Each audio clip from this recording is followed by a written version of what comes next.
COVID-19 നമ്മളെല്ലാവരും അതിലൂടെ കടന്നുപോയതാണ് അല്ലേ? പക്ഷേ അതൊരു ആരോഗ്യ പ്രശ്നം മാത്രമായിരുന്നു അല്ല. അത് ശരിക്കും പറഞ്ഞാൽ ലോകത്തിനു മുന്നിലുണ്ടായിരുന്ന ഒരു വലിയ പരീക്ഷണമായിരുന്നു. അപ്പൊ ഇന്ന് നമ്മൾ ചെയ്യാൻ പോകുന്നത് ആ പരീക്ഷണകാലത്തേക്ക് ഒന്ന് തിരിഞ്ഞു നോക്കാനാണ്. എന്തൊക്കെയാണ് ശരിക്കും സംഭവിച്ചതെന്ന് നമുക്ക് നോക്കാം. നമ്മൾ പലപ്പോഴും കേട്ടിട്ടുള്ള ഒരു കാര്യമുണ്ട്. കോവിഡ് വന്നപ്പോൾ പാവപ്പെട്ടവനെന്നോ പണക്കാരനെന്നോ വ്യത്യാസമില്ല, എല്ലാവർക്കും ഒരുപോലെയായിരുന്നു എന്ന്. ഒരുപക്ഷെ നിങ്ങളും അങ്ങനെ ചിന്തിച്ചിട്ടുണ്ടാവാം. പക്ഷേ സത്യം അതായിരുന്നു. നമ്മൾ പരിശോധിക്കുന്ന രേഖകൾ പറയുന്നത് ആ ധാരണ അത്ര ശരിയല്ല എന്നാണ്. അപ്പോ സ്വാഭാവികമായും ഒരു ചോദ്യം വരും. എല്ലാവർക്കും ഒരുപോലെയായിരുന്നില്ലായിരുന്നു എങ്കിൽ പിന്നെ എന്തായിരുന്നു അത്? യഥാർത്ഥത്തിൽ എന്താണ് സംഭവിച്ചത്? ഈ ഒരു വിശകലനത്തിലൂടെ നമ്മൾ ആ ചോദ്യത്തിനാണ് ഉത്തരം തേടുന്നത്. ഓക്കെ, അപ്പൊ കോവിഡിന്റെ ആഴങ്ങളിലേക്ക് പോകുന്നതിന് മുൻപ് നമുക്ക് അടിസ്ഥാനപരമായ ഒരു കാര്യം ഉറപ്പിക്കാം. എന്താണൊരു പാൻഡമിക് അഥവാ മഹാമാരി? ഈ വാക്ക് നമ്മൾ ഒരുപാട് കേട്ടതാണ്. പക്ഷെ എന്താണ് അതിന്റെ ശരിക്കുള്ള അർത്ഥം? അതായത് ഒരു രോഗം ഒരു നാട്ടിലോ അല്ലെങ്കിൽ ഒരു സംസ്ഥാനത്തോ ഒതുങ്ങി നിൽക്കുകയാണെങ്കിൽ നമ്മൾ അതിനെ എപ്പിഡമിക് എന്ന് പറയും. പക്ഷേ എപ്പോഴാണോ അത് രാജ്യങ്ങളുടെ അതിർത്തികളൊക്കെ കടന്ന് ലോകം മുഴുവൻ പടർന്നു പിടിക്കുന്നത്, അപ്പോഴാണ് അതൊരു പാൻഡമിക് അഥവാ മഹാമാരിയായി മാറുന്നത്. ഈ ഒരു ഗ്ലോബൽ റീച്ച് അതാണിതിനെ ഇത്രയും വലിയൊരു സംഭവമാക്കുന്നത്. ഒന്ന് ഓർക്കണം, കോവിഡ്-19 ചരിത്രത്തിലെ ആദ്യത്തെ മഹാമാരിയൊന്നുമല്ല. നൂറ്റാണ്ടുകൾക്ക് മുൻപ് യൂറോപ്പിനെ തകർത്ത ബ്ലാക്ക് ഡെത്ത്, പിന്നെ 1918 സ്പാനിഷ് ഫ്ലൂ, എയ്ഡ്സ്, അങ്ങനെ ഒരുപാട് ഭീമന്മാരെ ലോകം ഇതിനു മുൻപും നേരിട്ടിട്ടുണ്ട്. ഓരോന്നും ചരിത്രത്തിന്റെ ഗതി തന്നെ മാറ്റിയെഴുതി. അതുകൊണ്ട് കോവിഡിനെ മനസ്സിലാക്കാൻ ഈ ഒരു ചരിത്ര പശ്ചാത്തലം വളരെ പ്രധാനമാണ്. ശരി, അപ്പോ നമുക്ക് ഈ ചർച്ചയുടെ ഹൃദയത്തിലേക്ക് വരാം. കോവിഡ്-19 പുതിയ പ്രശ്നങ്ങൾ ഉണ്ടാക്കുകയായിരുന്നില്ല ചെയ്തത്.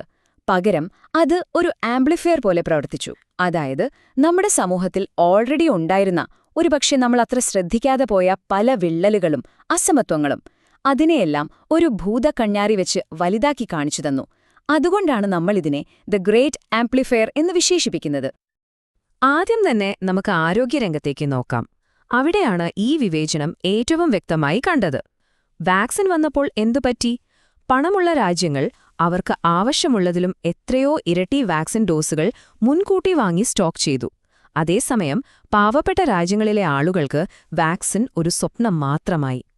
ഈ വാക്സിൻ ഇനിക്വാലിറ്റി അഥവാ വാക്സിൻ അസമത്വം കാരണം ലോകത്തിന്റെ പല ഭാഗങ്ങളിലും ഈ മഹാമാരി ഒരുപാട് കാലം നീണ്ടുനിന്നു. ഇനി നമുക്ക് സാമ്പത്തിക കാര്യങ്ങളിലേക്ക് വരാം. ലോക്ക്ഡൌൺ പ്രഖ്യാപിച്ചപ്പോൾ എന്തുണ്ടായി? സ്ഥിരവരുമാനമില്ലാത്തവർ, ദിവസക്കൂലിക്ക് പണിയെടുക്കുന്നവർ, അവരുടെയൊക്കെ ജീവിതം ഒറ്റ ദിവസം കൊണ്ട് വഴിമുട്ടി. വലിയ സാമൂഹിക സുരക്ഷാ പദ്ധതികളൊന്നുമില്ലാത്ത രാജ്യങ്ങളും അസംഘടിത തൊഴിലാളികളുമൊക്കെ ശരിക്കും തകർന്നുപോയി. അവരുടെ സാമ്പത്തിക ഭദ്രതയുടെ അടിത്തറയാണ് ഇളകിപ്പോയത്. ഇതുമാത്രമല്ല, സമൂഹത്തിൽ നിലനിന്നിരുന്ന വേറെയും വിവേചനങ്ങൾ കോവിഡ് കാരണം കൂടുതൽ വഷളായി.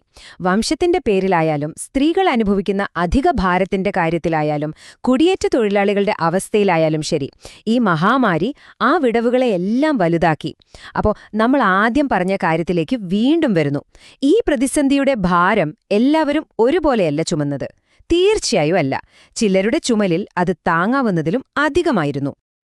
അപ്പോ ഈ അസമത്വങ്ങൾ അവിടെ നിന്നും അവസാനിച്ചോ? ഇല്ല, അതായിരുന്നു തുടക്കം മാത്രം.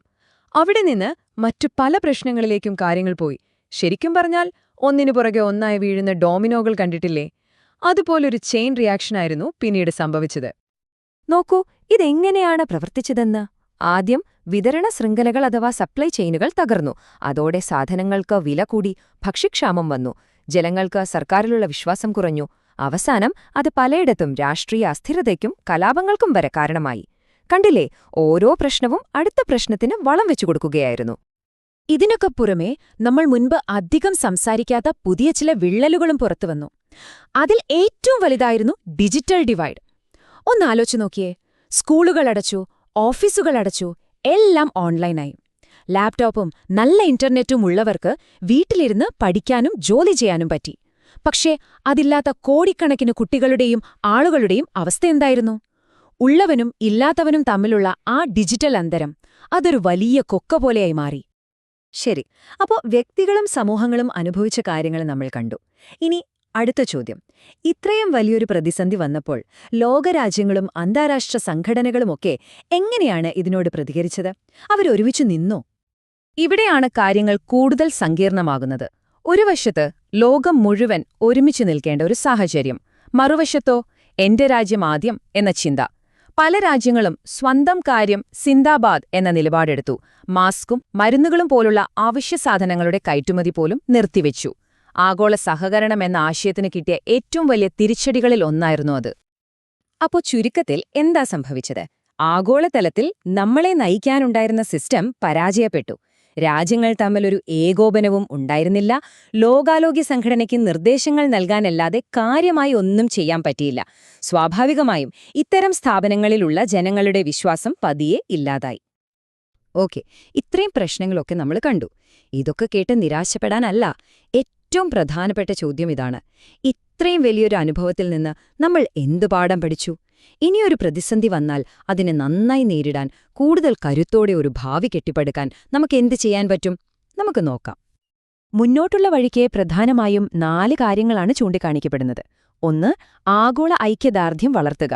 അടുത്ത തവണ മരുന്നായാലും വാക്സിനായാലും എല്ലാവർക്കും കിട്ടണം. 2. നമ്മുടെയൊക്കെ നാട്ടിലെ ആരോഗ്യ സംവിധാനങ്ങൾ ശക്തമാക്കുക. 3. ലോകാരോഗ്യ സംഘടന പോലുള്ള സ്ഥാപനങ്ങൾക്ക് കൂടുതൽ കരുത്ത് നൽകുക. 4ാമത്തേതും ഏറ്റവും പ്രധാനപ്പെട്ടതുമായ കാര്യം, ഈ മഹാമാരി തുറന്നുകാട്ടിയ ദാരിദ്ര്യം, വിവേചനം പോലുള്ള അടിസ്ഥാന പ്രശ്നങ്ങളെ നേരിടുക. ഈ തെറ്റുകൾ ആവർത്തിക്കാതിരിക്കണമെങ്കിൽ ഈ 4 കാര്യങ്ങളിലും നമ്മൾ ശ്രദ്ധിച്ചേ മതിയാവൂ. ഒരർത്ഥത്തിൽ പറഞ്ഞാൽ കോവിഡ് ഒരു ദുരന്തം മാത്രമായിരുന്നില്ല. അത് ലോകത്തിനു മുന്നിൽ തുറന്നുവെച്ച ഒരു അവസരം കൂടിയായിരുന്നു. നമ്മുടെ തെറ്റുകൾ മനസ്സിലാക്കാനും ലോകം പ്രവർത്തിക്കുന്ന രീതിയെക്കുറിച്ച് ഒന്നുകൂടി ചിന്തിക്കാനും കൂടുതൽ നീതിയുള്ള ഒരു ലോകം എങ്ങനെയുണ്ടാക്കാമെന്ന് പ്ലാൻ ചെയ്യാനും കിട്ടിയ ഒരു സുവർണാവസരം. ശരിക്കും അതൊരു വേക്കപ്പ് കോളായിരുന്നു. ഉറങ്ങിക്കിടന്ന നമ്മളെ തട്ടിയുണർത്തിയൊരു അലാം. പക്ഷേ ചോദ്യമിതാണ്: നമ്മൾ ആ അലാം കേട്ട് ഉണർന്നോ? അതോ സ്നൂസ് ബട്ടൺ അമർത്തി വീണ്ടും ഉറക്കം തുടരുകയാണോ? ഈ ചോദ്യം നമുക്കോരോരുത്തർക്കും സ്വയം ചോദിച്ച് ഈ വിശകലനം അവസാനിപ്പിക്കാം.